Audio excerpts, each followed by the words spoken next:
Cyber cell के द्वारा 22 अक्टूबर 2024 के रोज एक लजामनी चौकड़ी स्वाध्याय कॉम्प्लेक्स में एक रेड की थी और 3 लोगों को अरेस्ट किया गया था, जिसमें जब पुलिस साइबर क्राइम सेल के द्वारा रेड की तो उनके पास से कंप्यूटर लैपटॉप में मोर देन 261 अकाउंट्स जिसमें लाइव नेट बैंकिंग चल रही थी ऐसे अकाउंट्स मिले थे।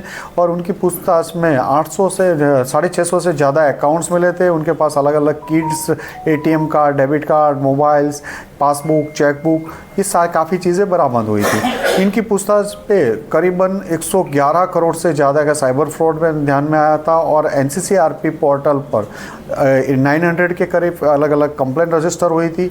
और पूछताछ में और 300 अकाउंट मिले हैं, उनमें भी कितनी अभी कंप्लेंट हो रही है वो भी पता कर रहे हैं। और इसमें 250 से ज़्यादा ऑफेंस रजिस्टर हुए हैं, जो इंडिया में अलग अलग स्टेट में इनके खिलाफ ऑफेंस रजिस्टर है। तो इनके इन्वेस्टिगेशन दरमियान केतन वेकरिया और नानजी 2 आरोपियों को कल भावनगर के पालीताना तालुका का एक गेटी गांव है, वहां से इन दोनों को धरपकड़ की गई है। अरेस्ट करके उनकी पूछताछ चल रही है। केतन और ये नानू दोनों का मेन काम है जो उनके नीचे एजेंट अलग अलग विलेज के छोटे गाँवों के एजेंट रख के वहाँ से जो ज़रूरतमंद लोग हैं उसको 20-25 हज़ार दे के अकाउंट उनसे लिए जाते हैं, उनके अकाउंट बैंक पे खुलवाए जाते हैं और वो अकाउंट आगे मिलन वाघेला और उनको दुबई में ये प्रोवाइड करता था।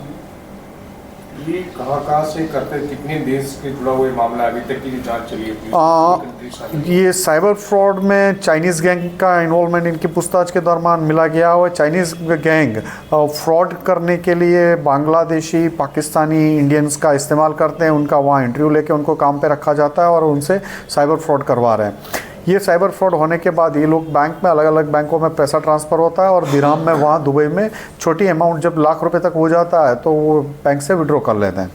ये गैंग की एमओ क्या है, किस तरह से साइबर फ्रॉड में लोगों को फंसाते हैं, क्या प्रलोभन देते हैं?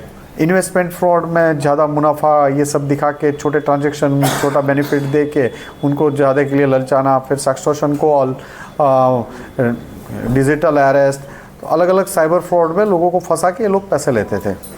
अभी तक पुलिस की जांच में कितने ये सूरत में FIR दर्ज हुई है और कितने टोटल आरोपी पकड़े गए? इन दोनों की जो गिरफ्तारी हुई है तो ये कितने अकाउंट दिए हैं इन्होंने?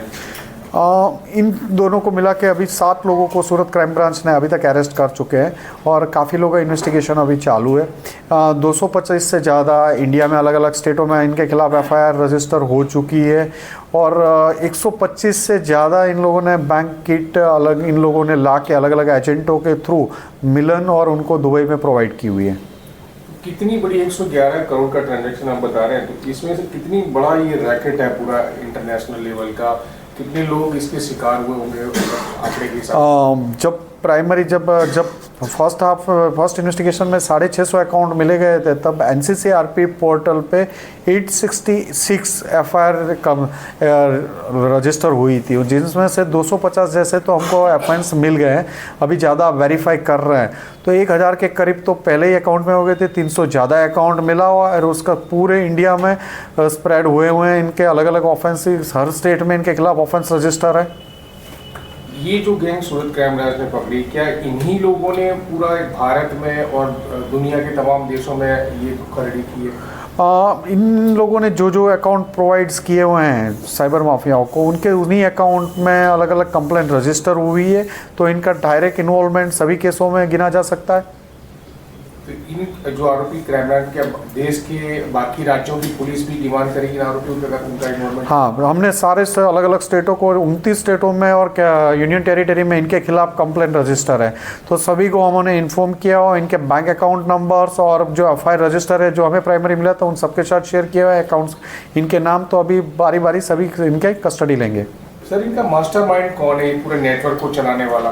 पकड़ा गया प्राइमरी जब इन्वेस्टिगेशन चल रहा है तो हमारे सामने 2 नाम आए हैं, मिलन वाघेला और विवेक। ये दोनों अभी दुबई में हैं और इन्वेस्टिगेशन चल रहा है उनके खिलाफ।